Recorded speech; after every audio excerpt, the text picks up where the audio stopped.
Well, trying to kick off the new year by kissing those unwanted pounds goodbye. Why am I reading this? Anyway, Washington also needs to slim down, cut that bloated budget, trim the fat.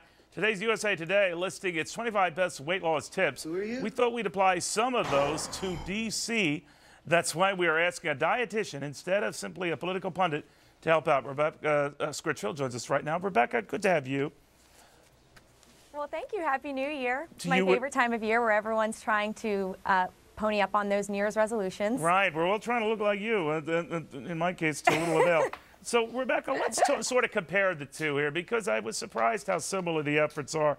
For one thing, when you want to set a realistic goal, whether you're dieting or whether you're trying to cut spending, explain.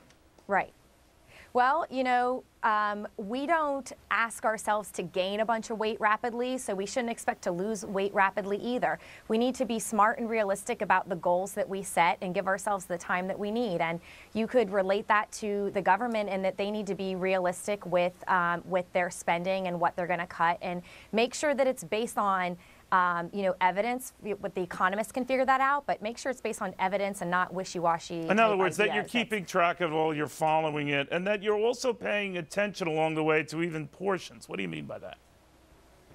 Well, you know, the reality of it is we need balance to our plate, and so most people don't do the simple thing of just looking for color on their plate at their meals, veggies and fruits. When that's on the plate, it cuts back on the higher calorie stuff, whether you're talking about pizza or mac and cheese. If you have too much of something that's high in calorie, you're going to overdo it, you're going to overeat, stuff yourself, and you're going to end up gaining weight. But just by making that small change and putting the color on the plate, you're going to cut back on your calories. But Washington doesn't know anything about portion control. That much I can say. If I'm bad, Washington's worse because of that. So you're saying it's all right to spend, but just spend in smaller portions in that case?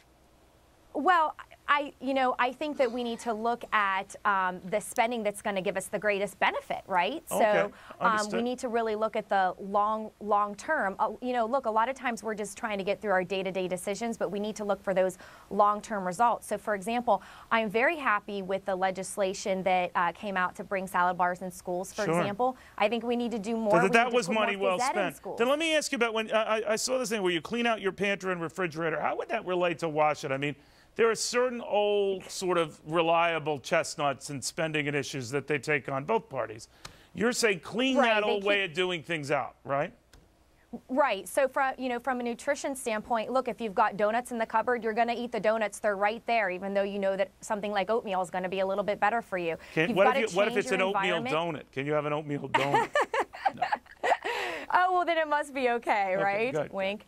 But no, seriously, you know, change can be a really good thing. And I think that, you know, you can't really, you know, run the country on one-pagers. You know, you have to make sure that you do due diligence with the government. And, you know, but, you know, I think there's a lot of this sort of old school, you know, repetition that just makes it that nothing's really getting done. You know, one thing I found interesting in this, that a lot of people can lose weight if they just get plenty of sleep.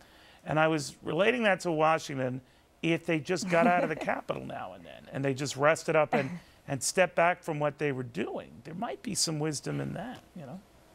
I could definitely see, you know, kind of bringing things back to reality. So, for example, hopefully they enjoyed time back home with their constituents, you know, the voters who put them there. Right. But absolutely, we all need a good reality check, whether we're trying to shed some pounds or making sure that we're really connected to our people. Our government is supposed to be there for the people. And what about rewarding yourself? You know, does that come in with just rewarding yourself? What does that mean? Well, when you're talking about dieting and weight loss and everything like that, you want to set basically, you know, some sort of benefit that you're going to get out of changing your behavior. So you don't ever want to use anything like food or something like that. But and why is that again? Why can't I use food or donuts?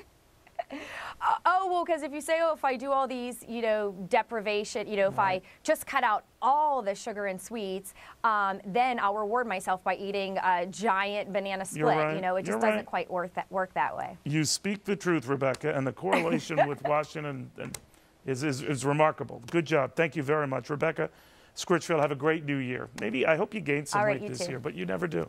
Rebecca, thank you again. Thank you. All right, Washington, welcome all you fresh new congressmen. For those just flying in, you might want to check out these signs. Up next, the woman who says, "You're pricey baggage if you don't."